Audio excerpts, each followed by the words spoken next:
ನಿಮ್ಮ ಹಳೆ ಒಡವೆನ ಅಧಿಕ ಬೆಲೆಗೆ ಮಾರಬೇಕೆ? ಅಟಿಕಾಗೆ ಕಾಲ್ ಮಾಡಿ 8803000300. Attica gold company. ರಾಜಕೀಯದಲ್ಲಿ ಯಾರೂ ಶಾಶ್ವತ ಮಿತ್ರರು ಅಲ್ಲ, ಶಾಶ್ವತ ಶತ್ರುಗಳು ಅಲ್ಲ ಅನ್ನೋ ಹಳೆಯ ಮಾತು ಮತ್ತೆ ಮತ್ತೆ ಸಾಬೀತಾಗಿದೆ. ದೆಹಲಿಯಲ್ಲಿ ರಾಹುಲ್ ಗಾಂಧಿ ಅದಾನಿ ವಿರುದ್ಧ ನಿರಂತರವಾಗಿ ವಾಕ್ಸಮರ ನಡೆಸ್ತಾ ಇದ್ರೆ, ಇತ್ತ ಕರ್ನಾಟಕದಲ್ಲಿ ಸಿಎಂ ಡಿಕೆ ಶಿವಕುಮಾರ್ ಉದ್ಯಮಿ ಗೌತಮ್ ಅದಾನಿ ಭೇಟಿಯಾಗಿರೋದು ಇಡೀ ರಾಜ್ಯ ರಾಜಕೀಯದಲ್ಲಿ ಸಂಚಲನ ಮೂಡಿಸಿದೆ. ಡಿಕೆ ಅದಾನಿ ಭೇಟಿ ಯಾಕೆ, ಚರ್ಚೆ ಮಾಡಿದ್ದೇನು, ಬನ್ನಿ ನೋಡೋಣ.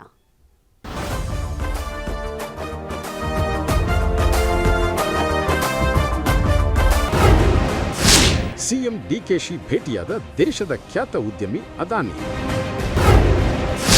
ಗೌತಮ್ ಅದಾನಿ ಮತ್ತು ಡಿಕೆ ಶಿವಕುಮಾರ್ ಚರ್ಚಿಸಿದ್ದೇನು? ದೆಹಲಿಯಲ್ಲಿ ಒಂದು ಲೆಕ್ಕ, ಸಿಲಿಕಾನ್ ಸಿಟಿಯಲ್ಲಿ ಇನ್ನೊಂದು ಲೆಕ್ಕ.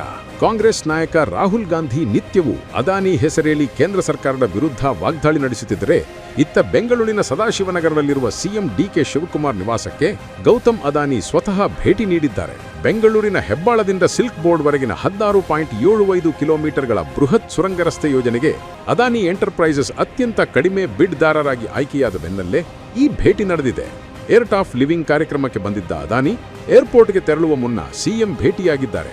ಇದೊಂದು ಸೌಜನ್ಯದ ಭೇಟಿಯಷ್ಟೇ ಎಂದು ಸಿಎಂ ಕಚೇರಿ ಸ್ಪಷ್ಟನೆ ನೀಡಿದ್ದರು. ರಾಜಕೀಯ ವಲಯದಲ್ಲಿ ಗುಸುಗುಸು ಚರ್ಚೆ ಜೋರಾಗಿದೆ.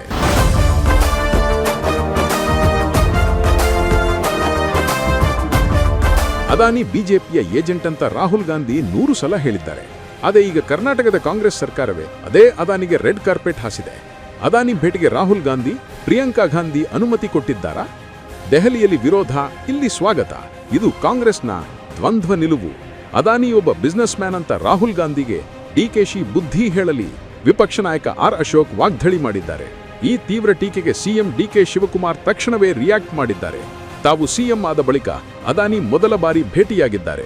ರಾಜ್ಯದಲ್ಲಿ ಅವರು ಹೂಡಿಕೆ ಹಾಗೂ ವೃತ್ತಿ ಮಾಡುತ್ತಿರುವುದರಿಂದ ಇದೊಂದು ಸಾಮಾನ್ಯ ಸೌಜನ್ಯದ ಭೇಟಿಯಷ್ಟೇ ಹೊರತು ಬೇರೇನೂ ಇಲ್ಲ ಎಂದು ಸಮರ್ಥಿಸಿಕೊಂಡಿದ್ದಾರೆ.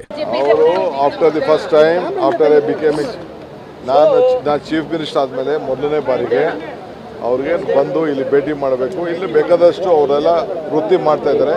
ಸೌಜನ್ಯಕ್ಕೆ ಅವ್ರು ಬಂದಿದ್ರು, ಭೇಟಿ ಮಾಡಿದ್ರು, ಹೋಗಿದ್ದಾರೆ. ಕಾಂಗ್ರೆಸ್ ಹೈಕಮಾಂಡ್ನ ಸಿದ್ಧಾಂತಕ್ಕೂ ರಾಜ್ಯ ಸರ್ಕಾರದ ಪ್ರಾಯೋಗಿಕ ಆಡಳಿತಕ್ಕೂ ನಡುವೆ ವೈರುಧ್ಯ ಮೂಡಿದೆಯಾ ಅನ್ನೋ ಪ್ರಶ್ನೆ ಈಗ ಎದ್ದಿದೆ.